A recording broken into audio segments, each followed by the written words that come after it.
Hello, I'm Sebastian. Welcome to 9R Trees podcast. Today, I will summarize and review the book. Continuous Discovery Habits by Teresa Torres is a practical guide for product teams that want to reduce risk, move faster, and build products that reliably deliver customer value and business value. Instead of treating discovery as a phase that happens before delivery, the book argues for an ongoing discipline that runs in parallel with development. Torres focuses on the day-to-day behaviors that make continuous discovery possible, including weekly touchpoints with customers, tighter collaboration between product, design, and engineering, and decision-making anchored in clear outcomes. The book is widely recognized in modern product management circles for turning abstract ideas like customer centricity into concrete routines that can fit into real team constraints. It also addresses common organizational friction, such as stakeholder pressure for roadmaps, reliance on opinions over evidence, and the tendency to jump from a problem straight to a favorite solution. Readers can expect actionable frameworks, meeting cadences, and mindsets that help teams learn continuously and ship with confidence. I will give you key takeaways from this book. Firstly, make discovery continuous, not a one-time gate. A central idea of the book is that discovery should be an ongoing activity that happens every week, not a special project that delays delivery. This shift changes the team posture from proving a plan to learning what works. Instead of betting months of engineering time on a single solution, teams create a steady stream of evidence that informs what to build next. The book popularizes the practice of weekly customer touchpoints, where the team maintains a regular cadence of interviews, usability sessions, or live observation. Over time, these touchpoints become a habit that compounds learning and reduces surprises. Continuous discovery also reframes planning. Roadmaps become more flexible because the team expects to learn and adapt. That does not mean abandoning strategy, but connecting strategy to measurable outcomes and then continuously exploring options to reach them. The book highlights how continuous discovery helps teams avoid the trap of building busywork features, because each decision is grounded in current customer context. It also supports faster iteration by identifying weak ideas early, before they become expensive. For organizations used to large upfront requirements, this topic provides a pathway to evolve without chaos by adopting lightweight routines that integrate with delivery work. Secondly, build a strong product trio and shared decision-making. Torres emphasizes that discovery is most effective when product managers, designers, and engineers collaborate closely as a product trio. Rather than separating responsibilities into handoffs, the trio jointly explores problems, interprets evidence, and shapes solutions. This collaboration improves speed and quality because feasibility, usability, and viability are considered together. Engineers contribute early insights about constraints and opportunities. Designers help frame research and synthesize behavior, and product leads connect learning to outcomes and trade-offs. The book discusses how shared understanding reduces rework because the team is not relying on secondhand summaries or assumptions. A critical element is involving the right stakeholders without letting stakeholder opinions replace customer evidence. The trio model helps teams navigate those dynamics by presenting decisions as the result of a clear learning process. The topic also covers how to operationalize collaboration, inviting engineering into customer sessions, conducting synthesis together, and using structured decision tools to align on what to test next. Teams that struggle with internal disagreement can benefit because the trio creates a common language and a habit of making decisions based on evidence. Over time, this shared practice improves morale and autonomy since the team becomes confident in why they are building something, not just what they are building. Thirdly, anchor work on outcomes and opportunity spaces. Another major contribution is the focus on outcomes as the anchor for discovery.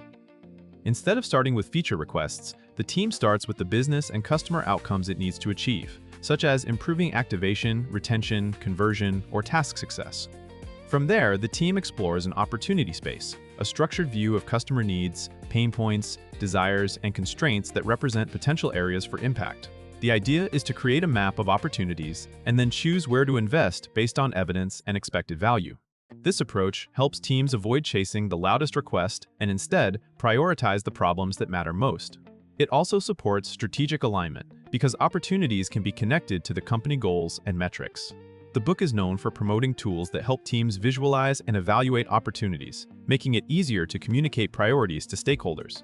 By working in opportunity spaces, teams expand their thinking beyond a single solution and consider multiple paths to an outcome.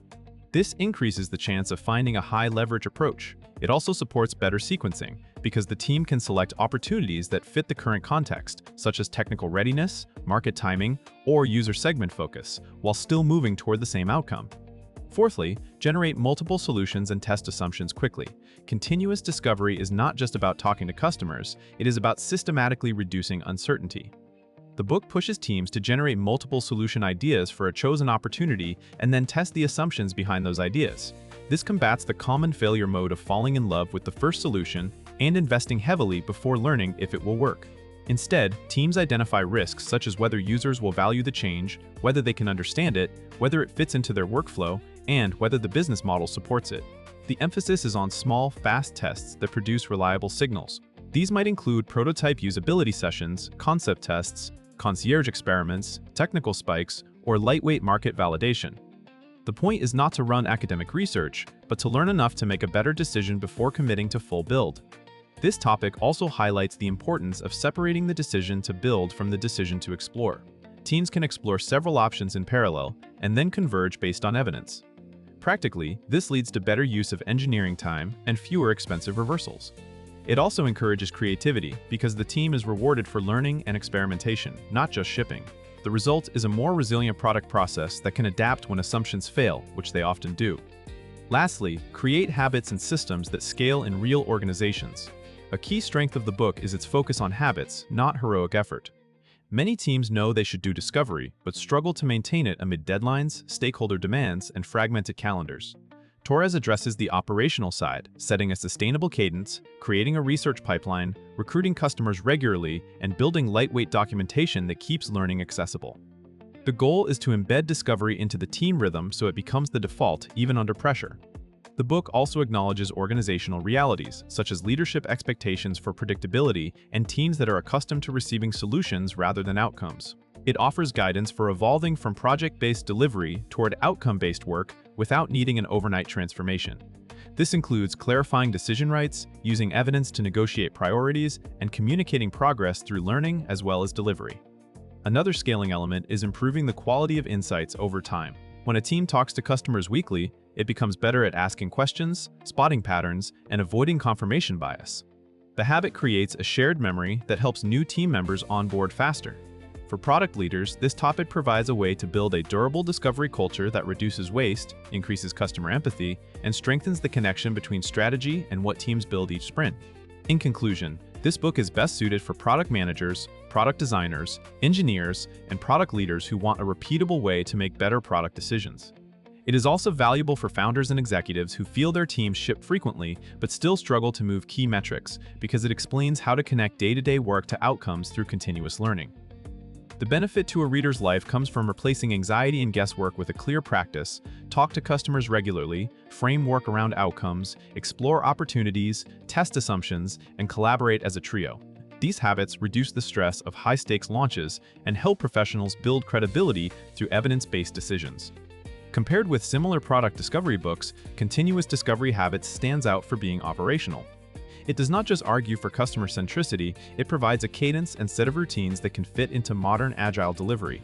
It also balances qualitative learning with business viability, making it useful beyond UX research audiences. If you want a practical system that helps your team learn faster than competitors and invest engineering time where it truly matters, it is a worthwhile purchase. If you would like to support Teresa Torres, you can buy the book through the Amazon link I've provided in the podcast description. After reading the book, please let me know what you think and share your thoughts. See you around.